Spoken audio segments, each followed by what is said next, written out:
At the bottom, you have tribalism. Right above that, you have religion. And then right above that, you have politics and economics. Many of our political discussions have become religious or tribal.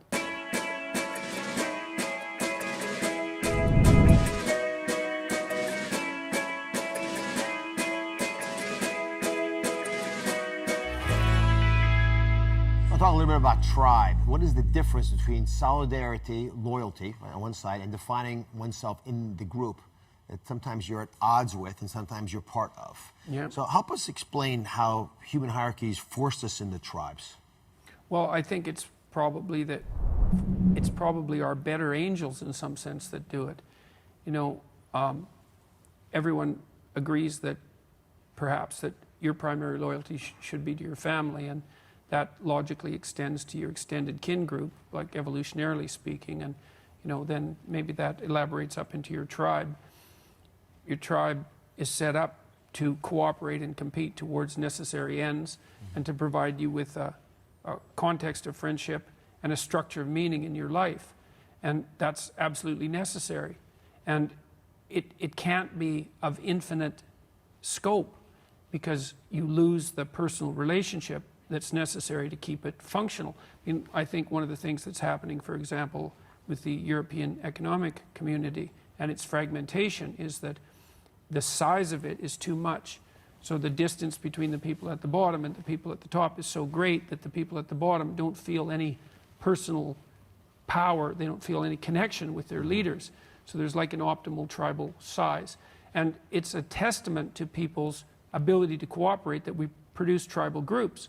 And we do it at the drop of a hat. We do it when we organize sports teams. Yeah. And you see how powerful that tribal motivation is. Well, in the case of people's allegiance, say, to a sports team, it's a very natural part of human existence. And a lot of it is admirable. The problem is that there are many tribal groups, and that puts us in conflict, because on the one hand, the other tribal groups pose a threat to our way of being in a variety of ways, like a genuine threat. Threat of disease, for example, which has been terrible threat throughout our evolutionary history, but also the threat of radically new ideas, or the threat of physical conflict. By the same token, all these other tribes, well, you know, they create interesting things. They have new ideas. They have ways of being in the world that might be really helpful if we could incorporate them. And so we have this terrible tension between our in-group loyalty and our out-group curiosity. And it's one of those opponent process issues where there's positive and negative things pushing in both directions, and getting the balance right is extraordinarily difficult. So much of human history has been one long narrative of enslavement, fighting between tribes. I remember you said once that if you met someone that was not like you, historically, one of you would die, right? That's right. So how do we begin to strive? How do we reprogram ourselves to accept a different outcome, where we actually get bigger and bigger tribes, that we actually feel like we're seeking the same, not different? Well, I think the United States is a really good example of that, is that you need an overarching narrative. And so a narrative is a story about how you should conduct yourself in your life, right? It's a story about who you are and where you are, and where you're going and why, and how you're going to get there with other people. So you need that universal narrative that's acceptable to people, and then within that you can place tribal groups, but they have to subsume their tribal loyalty to that fundamental larger narrative. And so there's a melting pot element. You can keep those elements of your tribal affiliation that aren't in contradiction with the underlying meta-narrative. So why is that dissolved now? We seem not to have that melting pot mindset anymore. Well, I think you still have it to a fair degree. You know, we don't want to get too pessimistic about it. The U.S. is pretty peaceful, ethnically speaking, despite what people think and say. It's much more peaceful ethnically than it was, say, in the 1960s. And I think that's the same with most Western countries, although not all of them. So there's no reason for despair.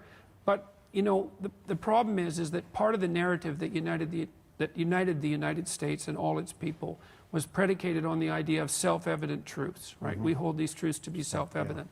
And those truths themselves are embedded in an underlying narrative structure that we don't really understand. That would be the Judeo-Christian narrative structure, which is thousands of years old and has its roots tens of thousands of years before that.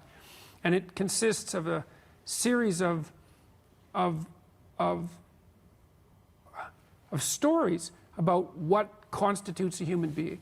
So, for example, one of the most fundamental elements of the Judeo-Christian narrative is that human beings, men and women alike, which is a staggering statement for something that was written so long, are made in the image of God.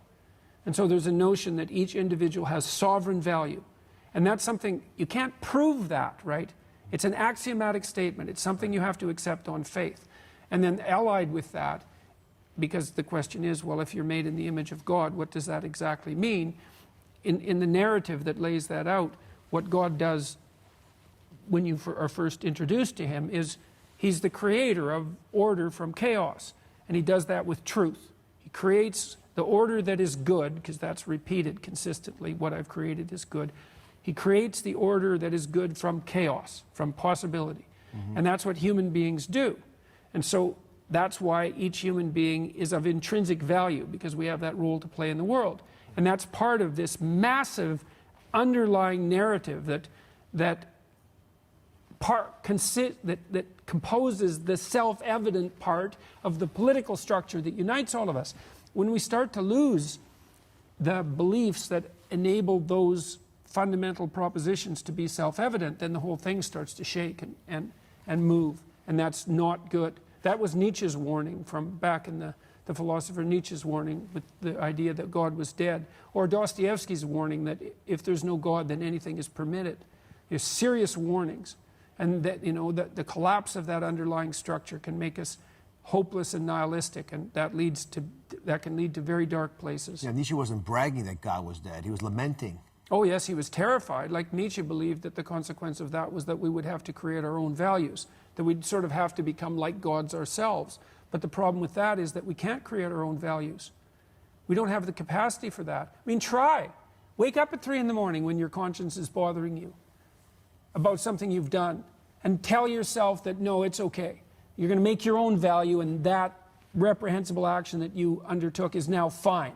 You see how far you get with that rationalization. It's like you'll find that you're working against an intrinsic moral intuition that has you in its grip. And then that moral intuition is a guideline to the underlying moral structure of the world. Now, I don't know what that means metaphysically, you know. I don't know if that means that the world really is a narrative of the fight between good and evil, but as far as human beings are concerned and their psychological makeup, it certainly is. And so we can't create our own values. The best we can do is to go back to the values that we've already had and rediscover them. So why is it that so many people seem to hate others who have different political perspectives on what's going on? Oh, well, it's not surprising. I mean, there's all sorts of reasons to be ethnocentric, you know. Other people are genuinely dangerous. Other ideas are genuinely dangerous. You know, I mean, look at what happened to the Native Americans when the Europeans came to the New World. I mean, they brought with them all these diseases, like dozens of diseases, measles, smallpox, mumps, chickenpox. They lost 95% of their population in like 100 years. I understand the risks of different tribes. Yeah.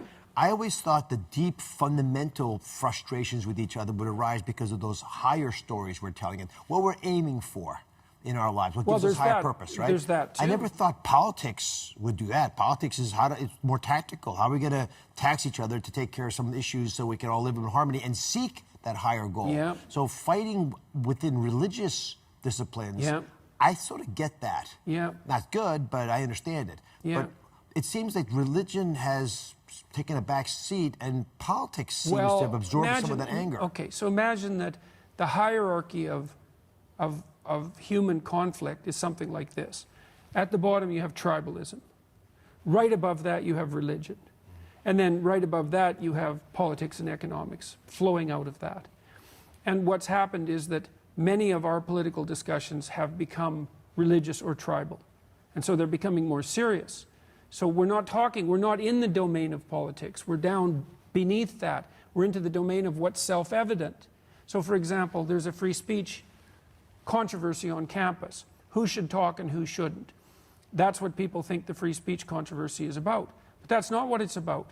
Because the radicals on campus who are opposed to free speech do not believe that free speech exists. They're underneath the political domain. Because in the United States, if you're acting politically, you can argue about who should speak and who shouldn't. But you can't argue about whether or not people should be allowed to speak, and that would be useful. But the argument on the campuses is, well, look, you're not a sovereign individual. That's all nonsense. You're a member of a group.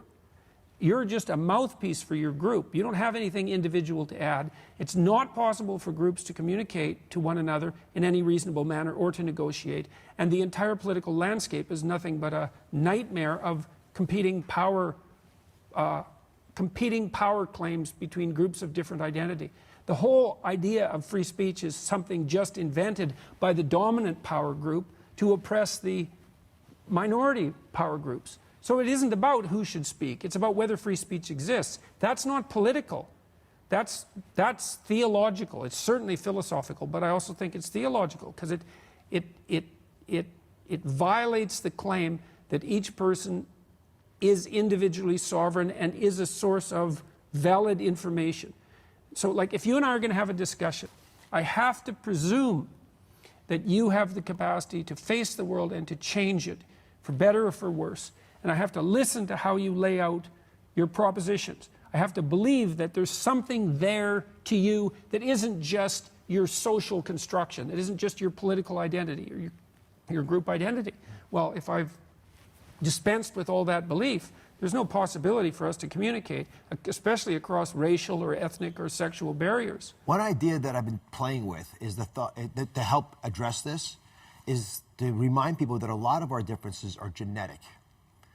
So if these genetic differences also influence whether we're Republicans or Democrats or we're pro-life or pro-choice, then it would make people perhaps more forgiving. How realistic is that? Are we really genetically that different? And take disgust as a good domain.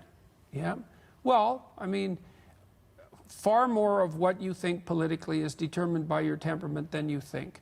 Your genetics. I mean, yes, by biological factors. And so it's useful to know that because that helps you understand that the person that you're talking to isn't just arbitrarily different. They're actually different. When you think, well, that's a bad sort of difference, it's like, well, no. It's a sort of difference that might be useful in a particular set of circumstances. So I can give you an example. Liberal types are higher in creativity, which is a temperamental trait that's heavily influenced by genetics, and they're lower in conscientiousness, which is also heavily influenced by biological factors. And so the disadvantage to that is that they tend to be disorderly and chaotic. But the advantage is they tend to be creative and entrepreneurial. So all the entrepreneurial types are liberals, or almost all of them, and you can see that by what's happening, say, in places like Silicon Valley. Well, that's fine, man. You need the entrepreneurial and creative types to generate new ideas. And you need to generate new ideas because the old ideas decay and age. Like, it'd be lovely if we could just fix things and then that was a permanent solution. No. But it doesn't work that way.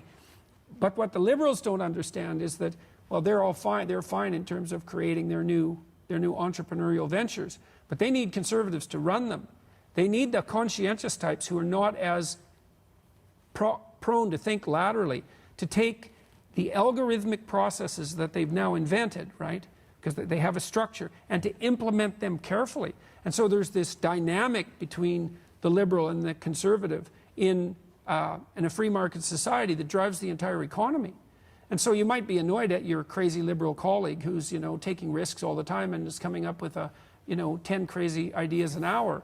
But without him, you'll stagnate. And he might be just as irritated as hell at you because you're so damn narrow-minded you can't get out of your little, your one-dimensional trap, and things have to be done exactly the same way or you're going to be upset. But you two need each other. And then what you need free speech for, in particular, is to negotiate between those different temperamental types to come up with a solution that's, well, hopefully that's optimally functional. That would be the first thing, but also that you can both live with. And the great hope of societies that are predicated on the idea that the capacity to speak freely is an expression of our divine essence, let's say, speaking in this deeper sense, is that we can, in fact, negotiate our way to peace.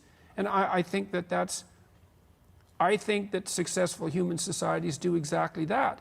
And that is the cure for the mediation between different tribal groups. It's like, well, what's your perspective? God, I have to listen to you. Oh my God, that's so terrible. Because it's going to undermine what I believe. I'm going to have to question things that I think of as sacred even. I have to listen to you as if you know something. And you have to do the same for me. A terrible process. You know that if you're married to someone. You know, it's very brutal to have a genuine conversation. Yeah. But there is a possibility that what will come out of the chaos that produces is a new kind of order, and that new kind of order will be superior to the previous order. And I would say that is the history of humankind, because over the centuries, our tribes have united into larger and larger and more peaceful aggregations. And the net consequence of that seems to be, well, much less male homicide. That's the first thing. Yeah. And, I mean, we do have outbreaks of terrible wars from time to time. But all things considered, it looks like an upward climb as a consequence of, I would say, as a consequence of careful negotiation. So it's worth investing the time to listen to people you don't even like, because I'll add to your life. Dr. Well, Peterson. they'll also tell you things that no one else will tell you about yourself. Maybe you don't want to know those things, but your friends won't tell you that. Your enemies might. And then you'll learn something that you might need to know. You know, and it might save your life to learn that. So it's bitter and terrible, but maybe not as bitter and terrible as the outcome. Dr. Peterson, thank you very much. Be sure to subscribe to my channel so you don't miss anything. And remember to check back often to see what's new.